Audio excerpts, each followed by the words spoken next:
Welcome back, folks. Be Sure 94 here. We're here with the first Monday Nitro post Slammiversary, our 1 year pay per view.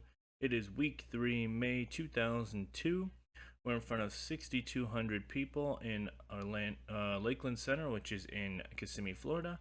And we're going to start the show just going over the rundown of what happened at Slammiversary. So, we'll start with this. Our WCW Tag Team Championships changed hands, as the Militia were able to defeat the Steiner Brothers and the Outsiders to become new champions. Mike Awesome defeated Chris Kanyon. The Hurricane beat Buff Bagwell. Rhino defeated Frankie Kazarian. The Guido retained his United States Championship against Rob Van Dam. Sting was able to defeat Booker T in their grudge match. The Monster Abyss defeated Goldberg in an I Quit match after Goldberg refused to respond, and he was unable to compete any further. And then Rey Mysterio Jr. retained his WCW Championship against Double J Jeff Jarrett. All of our storylines advanced in a 72 segment rating on the opening video recap of the pay-per-view. Let's get into the show.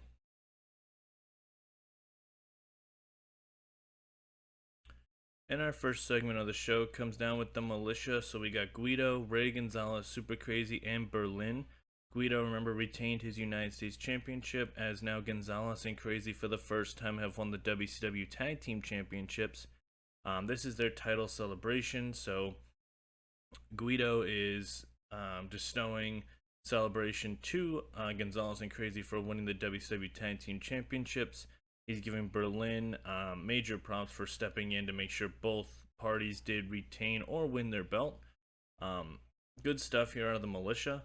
These guys have just been such a nice thing to write, storyline wise, just because it's fresh, it's organic, and it's definitely something that didn't happen. The US title, the tag title, and the Militia storyline all advanced, while the Militia storyline gained heat. Now remember, Berlin did screw Rob Van Dam out of that US title, so we'll see what kind of happens with that going forward. 73 overall segment for the opening promo. They get interrupted, though, by the Outsiders, Kevin Nash and Scott Hall, and they said that the Militia, they pulled a fast one last night and won those WCW Tag Team Championships, and they respect the fact that they had to use Berlin to do it. But having said that, they want to use their rematch clause, but not tonight. They want to do a singles match tonight. Scott Hall is going to challenge Ray Gonzalez, but they would like to use their rematch clause in 2 weeks on Monday Nitro. They want to have plenty of time for the Militia to shine those belts up for them, make sure that everything for the Outsiders is perfect, as they will want to reclaim their WCW Tag Team Championships. The storylines have advanced, so tag title storylines advanced. The Militia storyline has advanced. The Outsiders feud storyline has started, and the Guido improvised well with a 72 overall segment. A lot to unpack here. So tonight, obviously, Scott versus Ray is going to be a good little match. Obviously, the Outsiders are going to be using their rematch clause. I just haven't decided on which week yet, so stay tuned for that. It will not be at the pay-per-view, though. And Guido gets a good feature here, same with Berlin. So, all good stuff. 72 rating. In a decent match to open the show, Triple X defeats the Dynasty in 7:48 when Christopher Daniels pins BG James with a quick roll-up. Helix Skipper at 61, Christopher Daniels at 56, BG at 50, Dustin at 64. Dynasty storyline has started. Dustin and BG show excellent chemistry, announcing quite lift to the match. 55 overall segment. Now this is going to be one that's a little different. Triple X is starting its ascend up the tag team division, which will be cool. The Dynasty is going to be doing a little something that I finally wrote that I wanted to do. The Dynasty did not get exactly over the way I wanted it to, and that's my fault. I'll take that blame. But we're going to move forward into the next segment to that story arc, as Triple X does get a nice quick roll up here on the two veterans. 55 overall segment. Everybody did good. Alright, we get a video package of the world's most dangerous man. Ken Shamrock is going to be debuting here in World Championship Wrestling next on Monday Nitro. 60 overall segment for his overness. I'll take it. The most dangerous man Stone has automatically advanced with this segment. Alright, let's see how he does in his debut match. Oh, okay. And about that, decent reaction from the crowd, but subpar wrestling. Ken Shamrock defeats Jimmy Yang in 729 by submission with an ankle lock. Ken Shamrock a 41. I really hope that changes. Jimmy Yang a 54. Shamrock seemed off his game. Announcing quality lifted the match. What is this for? Oh, that's just for Yang. Okay. That's yeah. 45 segment rating. Very disappointing here. I was hoping Shamrock could be better. I think eventually he will be, but we'll just kind of let that kind of marinate. He was off his game, so I'm not gonna completely hate on it. But I was really hoping for something better there. He is working as a heel. Yeah, so I guess we'll move forward and hope for the best. Okay. Post match, Shamrock keeps the ankle lock on Jimmy Yang until security has to come and break it up. Storyline has advanced. Jimmy Yang's getting better. His gimmick doesn't matter. He's from developmental. 43 segment. Shamrock needs to be better here.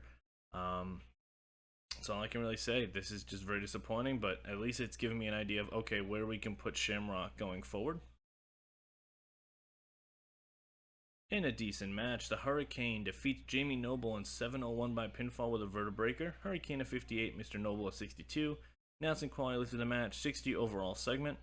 Hurricane gets a nice win on Nitro here. Unfortunately, Jamie Noble's just that guy that takes the pin here.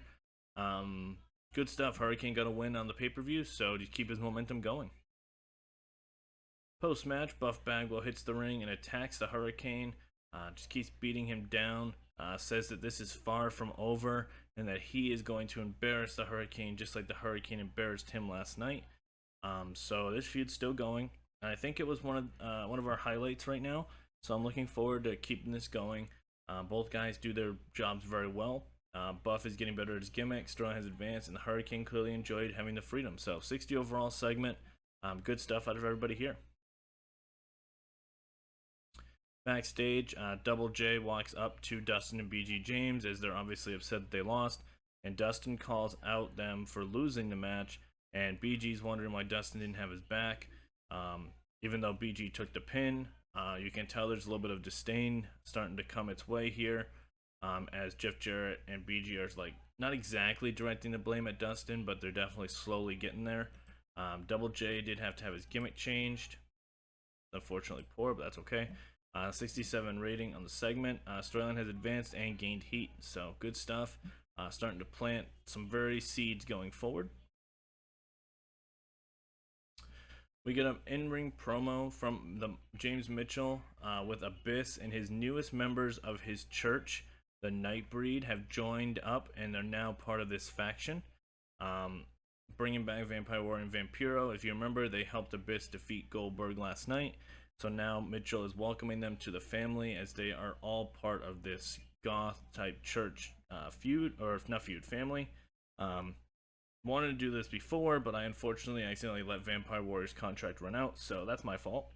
But we were able to get him back, and we're going to keep him and Vampiro together and move forward with this. I think this will be a good thing for everybody involved. 48 segment, a little bit disappointing there. I don't know why the championship started in advance, but we'll see. 48 segment here as we go into a tag match, I believe. Yep. In a decent match, the Nightbreed defeat Zero Cool in 8:14 when Vampiro pinned Scott Taylor with a nail in the coffin. In terms of in-ring work, Vampiro was head and shoulders above everybody else. Sean O'Hara 51, Scott Taylor 53, Vampiro was 62, Vampire Warrior 45. Taylor and O'Hara have excellent chemistry. Announcing quality lifted the match. 55 segment as the Nightbreed gets a win. Zero Cool gets featured on Nitro. Everybody wins here. Good stuff out of everybody involved. Our tag team division is just so deep right now. I'm so happy with what we're doing.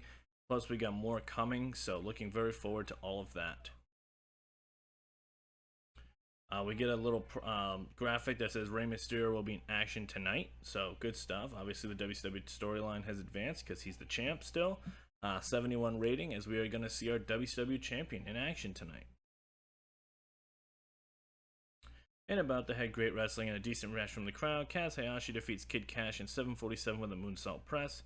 Kaz Hayashi is 77, Kid Kash is 67. Great chemistry from both guys. 73 segment match got the crowd hotter. Very impressive here by both guys. Kaz Hayashi has been so great for this company. hopefully going to be able to do more with him going forward, as he is the TV champion. And Kash really held his own here, so we might have to come up with some new stuff going forward, as I did talk about before, but we are going to be implementing something new. Well, I say new, it's just going to have a new name, but we'll talk about that at the end of this video here. So 73 segment rating. And about the head, good heat and decent wrestling. Scott Hall defeats Rey Gonzalez in 9:37 with an outsider's edge. Scott is 62, Rey Gonzalez is 62. All three storylines have advanced with this segment, and the announcing quietly looked at the match. 62 overall in the match. I was trying to get Rey Gonzalez the win here over Scott, but unfortunately Scott was not thrilled with that, so we did put Scott over here. I felt like that didn't hurt anybody, so we're going to roll with it. Again, I don't know exactly which week we're going to do the tag team title match, but you'll see that going forward. Good stuff here. Both guys did a good match. We got 62, so nothing to complain about here. We get an in-ring promo from Chris Kanyon talking about how he felt he got screwed last night, and that he is still on this quest to get rid of everything that was bad about WCW in the 90s, and that he is going to eventually find his way as the world or the WCW champion, no matter who gets in his way. The lights go out, 71 rating. The lights come on. Sting is behind Chris Kanyon as Chris Kanyon turns around and leaps out of the ring. We are starting a Sting versus Chris Kanyon feud, which I think actually is ironic because Sting is a 90s star. Plus, this is a great rub from for Kanyon, as both guys were no longer in feuds with anybody or anything like that. So I'm gonna give Kanyon his full test here with Sting and see what happens. 71 promo and then a 70 segment for these guys doing this little segment here as well. Good stuff here. I'm looking forward to this. Good. Rob Van Dam graphic or promo via satellite says he will be here next week, and he's coming after Berlin for screwing him out of the WCW United States Championship not once but now twice. 70 overall in the segment. The Militia storyline has advanced, so it looks like RVD is coming back to come after Berlin next week. Looking forward to that. I think that's going to be the feud that I'm going to have RVD branch off of to get away from the US title, and then we'll kind of see where we want to put him from there. So, and about the head, good heat and decent wrestling. Mark Jindrak defeats Frankie Kazarian in 10-11 by pinfall with a mark of excellence, following a distraction from Rhino. 59 performance from Jindrak, 62 from Frankie. Frankie and Rhino storyline has advanced, and the announcing quietly to the match. 61 overall segment. Jindrak is on a nice little winning streak after beating AJ last night and ending the pinpoint feud, and now he got a win over Frankie Kazarian. Obviously, he got help from Rhino, which advanced that storyline, but at the same time, Jindrak still gets a win, and a 61, I will gladly take that. We get Bischoff in his office, cuts to his office, and he says, next week, we will have a battle royal to determine the #1 contender for the United States Championship, and he lists off a couple guys that will be in that match. It's going to be a 10-person battle royal, 10 to 15 people battle royal, to see who gets that #1 contender spot for the U.S. Championship. Frankie and Rhino has advanced and gained heat, 73 overall segment. So we got a couple matches being booked for next week, so we're trying to bring people more, to get people in to see what's coming next week as well. So 73 rating out of Mr. Bischoff. And about the head, fantastic heat and great wrestling. Rey Mysterio Jr. defeats Rhino in 12:53 by pinfall with Springboard Hurricane Rana. Ray is 91, Rhino is 64. Lack of psychology, and the match got the crowd hotter with a 77 segment. Mysterio gets a nice win. Rhino doesn't lose anything by losing to the WCW champion. However, post-match, the Monster Abyss hits the ring and lays out Rey Mysterio, hitting him with a black hole slam and then holding up the WCW championship. Storyline has advanced in segment but lost heat. Mitchell was superb working with the crowd, 70 overall segment. So Abyss, now that he has gotten rid of Goldberg, has staked his claim as he wants the WCW championship, as he laid out Rey Mysterio here at the end of the show. Let's see what we get for a overall show rating here. 74. Okay, we increased our popularity in 16 regions. So a couple notes from this show. So we started a bunch of new feuds. I do want to address a couple elephants in the room. Chavo did get hurt on a house show. So he was not able to compete on this Nitro or do anything. So next week you'll see him back. He's only out for like, I think, like 4 days or something like that. So for whatever reason, he couldn't do anything on the show. So you'll see that. We will go forward with the tag team titles. There's going to be a debut coming. And I want to do... So I want to add back eventually doing a cruiserweight division, but I don't want to call it the cruiserweight title. But I also don't want to just steal TNA's X division, but I kind of want to. So I kind of want some opinions on that. If you guys could comment below on that, if you guys would rather me just rebuild the cruiserweight division and call it the cruiserweight title but have that restriction, or would you rather me have the X division and kind of book it that way? Looking forward to seeing what you guys say. Obviously, TNA is about to start existing in the game. Obviously, they're not going to have exactly the same stuff, so I just want to see what you guys think about it. Also, I just want to talk about this. You guys crushed it last week. We were well over 120 views on the pay-per-view, and still climbing. So thank you guys so much for that. Tons of likes. We're hoping to build those comments up a little bit, but that's okay. So the goal for this week, guys, is I want to see the comment question of the day is going to be, do we want a cruiserweight division, or would we rather it be called the X division going forward? Because I have a ton of guys who could fit that mold. But I want to see what you guys think. Give me some feedback on that. Do you guys only want the X division guys competing with the X division guys? Because I can make that happen. Or cruiserweight guys. Just let me know what you guys are thinking. We'll go from there. But until next time, guys, we'll see Monday Nitro next week.